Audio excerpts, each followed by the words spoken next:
Hello, my dear students. I welcome you all for my channel Science with Elil.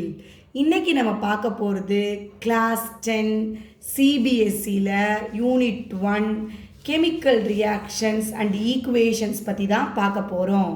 நம்ம எல்லா topics பற்றி பார்த்துக்கிட்டே வரோம். இன்னைக்கு நம்ம ஃபைனல் டாப்பிக்கான கரோஷன் பற்றி தான் பார்க்க போகிறோம். கரோஷன்னா என்ன? தமிழில் அரிமானம் அப்படின்னு அர்த்தம். ஒரு மெட்டல் இருக்குது. இந்த மெட்டல் அதை சுற்றி இருக்கிற பொருளால் மெயினாக மாய்ஸ்சர், ஆசிட், இதனால அந்த மெட்டல் அட்டாக் பண்ணப்படுது, தாக்கப்படுது. ஸோ இந்த மெட்டல் மாய்ஸ்சர்னால் அரிமானம் அடையுது, ஒரு சில ஆசிட்னால கரோட் ஆகுது. இந்த கரோட் ஆகிறதுக்கு தான் கரோஷன்னு பேர். நமக்கு தெரிஞ்ச ப்ராசஸ்லாம் என்ன? ரஸ்டிங் ஆஃப் அயன், இரும்பு துடுப்பிடிக்கிறது. பிளாக் கோட்டிங் ஆன் சில்வர், நம்ம கொலுசெல்லாம் வாங்குகிறோம்ல, அது பாருங்கள், நம்ம வாங்கும்போது இவ்வளோ பளபளன்னு இருக்குது. ஆனால் கொஞ்ச நாள் ஆக ஆக பாருங்கள் ஒரு பிளாக் கலரில் வந்து படியுது. இதுக்கெல்லாம் காரணம் இந்த கரோஷன் தான். ஏன் கரோஷன் ஆகுது? மெட்டல்ஸ் தான் மெயினாக கரோஷன் ஆகும். ஏன்னா ஏரில் உள்ள மாய்ஸ்சர் அப்புறம் சம் ஆசிட்ஸ்னால தான் இந்த கரோஷனே ஆகுது. ஓகேங்களா? தென் க்ரீன் கோட்டிங் ஆன் காப்பர், நம்ம காப்பர் ரிங்கெல்லாம் கையில் போட்டிருப்போம். பார்த்திங்கன்னா ஒரு க்ரீன் லேயர் அங்கே ஃபார்ம் ஆகிருக்கும். இதுக்கும் காரணம் ஏரில் உள்ள மாய்ஸ்சரும் சம் ஆசிட்ஸும் தான் ரீசன் இந்த கரோஷனுக்கு. சரி, கரோஷன்னால் என்ன பிரச்சனை? நிறைய பிரச்சனை இருக்குது. நம்ம வீடு கட்டுறதுலாம் பார்த்திங்கன்னா இரும்பு கம்மியால் தான் செய்வோம். Car bodies, bridges, iron railings, ships, இது எல்லாமே அயனால் தான் இருக்குது. ஸோ இவங்கெல்லாம் வேகமாக கரோட் ஆனால் நமக்கு அது யூஸ்ஃபுல்லாக கண்டிப்பாக கிடையாது. அப்போ அப்படி கரோடு ஆகாமல் இருக்கணும்னா என்ன பண்ணணும்?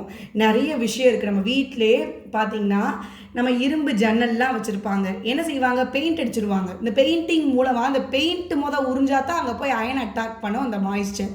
ஸோ சிம்பிளாக பெயிண்டிங் மூலமாக கூட நம்ம ரஸ்டிங் வராமல் தடுக்கலாம். அது மட்டும் இல்லை, கப்பல்லாம் இரும்பால் தான் செஞ்சுருப்பாங்க, அயனால் தான். அதை பார்த்தீங்கன்னா ஜிங்கை கோட் பண்ணிடுவாங்க, ஜிங்க்குன்னு ஒரு மெட்டலை. அப்போ அது கேல்வனைசேஷன் ஒரு மெத்தடு மாதிரி வரும். அது மாதிரி சாக்ரிஃபிஷியல் ஆனோடு அப்படின்னு சொல்லுவாங்க. ஸோ இது மாதிரி நிறைய மெத்தட்ஸ் இருக்குது. எலக்ட்ரோ பிளேட்டிங் மூலமாகவும் கரோட் ஆகாமல் தடுக்கலாம். ஸோ இதெல்லாம் நீங்கள் ஹையர் கிளாஸஸில் படிப்பீங்க, எப்படி கரோஷன் வராமல் ப்ரிவெண்ட் பண்ணுறது அப்படின்னு. இப்போதைக்கு கரோஷன்னா என்ன? அது மெட்டலோட கேரக்டரை அழிச்சுக்கிட்டே வரும். யார் அந்த வேலையை செய்கிறா? சுற்றி இருக்கிற காற்றுல இருக்கிற ஈரப்பதம், மாய்ஸ்சர், இல்லாட்டி ஆசிட்ஸ், இதனால தான் இந்த கரோஷன் நடக்கும்.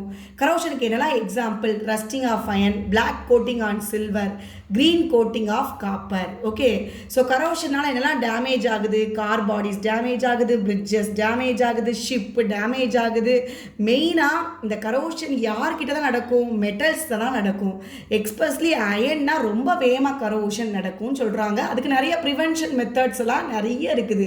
ஸோ இதை பற்றி நீங்கள் ஹையர் கிளாஸஸில் படிப்பீங்க. நான் ஏற்கனவே சொன்ன மாதிரி பெயிண்டிங் பண்ணுறது, ஜிங்கை கோட் பண்ணுறது, எலக்ட்ரோ பிளேட்டிங் பண்ணுறது, சாக்ரிஃபிஷியல் ஆனோடு மெத்தடு, இது மாதிரி நிறைய மெத்தடு மூலமாக கரோஷனை நம்ம மெட்டலை கரோடு ஆகாமல் ப்ரிவெண்ட் பண்ண முடியும்.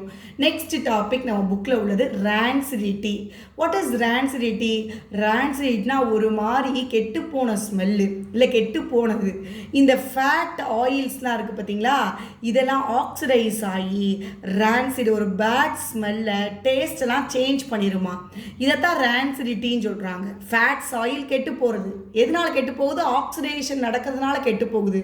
அப்போ ஆக்சிடேஷன் நடக்காமல் இருக்கணும்னா யாரை யூஸ் பண்ணுவாங்க? Anti oxidants. ஸோ இந்த ஆன்டி ஆக்சிடென்ட்ஸோட வேலை என்னென்னா ஆக்சிடேஷன் ஆகாமல் ப்ரிவெண்ட் பண்ணும். அப்போது இதெல்லாம் சேர்த்துருவாங்க. ஃபேட் ஆயில்ஸ் எல்லாம் இந்த ஆன்டி ஆக்சிடென்ட் சேர்த்தாங்கன்னா அங்கே ஆக்சிடேஷன் நடக்காது, அப்போ ரான்சிடிட்டி வராது. ஓகேங்களா? ஸோ இதைத்தான் சொல்கிறாங்க. கீப்பிங் ஃபுட் இன் ஏர்டைட் கண்டெய்னர். இந்த மாதிரி ஃபுட்டை ஏர்டைட் கண்டெய்னரில் வச்சாலும் அங்கே ஆக்சிடேஷன் ரொம்ப ஃபாஸ்ட்டாக இருக்காது, ரொம்ப ஸ்லோவாக தான் இருக்கும். அப்போ அந்த ஃபுட்டு கெட்டு போகாமல் இருக்கும் நமக்கு. ஓகே, ஸோ ஆக்சிடேஷன் ஆகாமல் இருக்கணும்னா யாரை யூஸ் பண்ணணும்? ஆன்டி ஆக்சிடென்ட்டை யூஸ் பண்ணணும். ஸோ இதான் நம்ம இந்த லெசனில் உள்ள last topic, corrosion and rancidity. So இதை பற்றி டீட்டெயிலாக நீ என்ன ஹையர் கிளாஸஸில் நிறைய படிப்பீங்க. ஓகேங்களா? ரைட். இதுக்கப்புறம் நெக்ஸ்ட் லெசன் நம்ம ஆசிட் அண்ட் பேசஸ் லெசனில் வீடியோஸ் நான் அப்லோட் பண்ணுறேன். நீங்கள் கண்டினியூஸாக நம்ம சேனலை வாட்ச் பண்ணுங்கள், கமெண்ட் பண்ணுங்கள். ஓகேங்களா? டவுட் எது இருந்தாலும் நீங்கள் ஈஸியாக என்கிட்ட கமெண்ட் பாக்ஸ் மூலமாக கிளாரிஃபை பண்ணிக்கலாம். நான் ஈஸியாக உங்களுக்கு சிம்பிளிஃபைடாக சயின்ஸ் எப்படி லேர்ன் பண்ணலான்ற டெக்னிக்ஸை உங்களுக்கு ப்ரீஃபாக சொல்லிக் கொடுப்பேன். ஓகே, நம்ம புக் பேக் எக்ஸசைஸையும் போட்டுக்கிட்டே வருவோம், அதையும் நீங்கள் சேர்த்து பார்த்துக்கலாம்.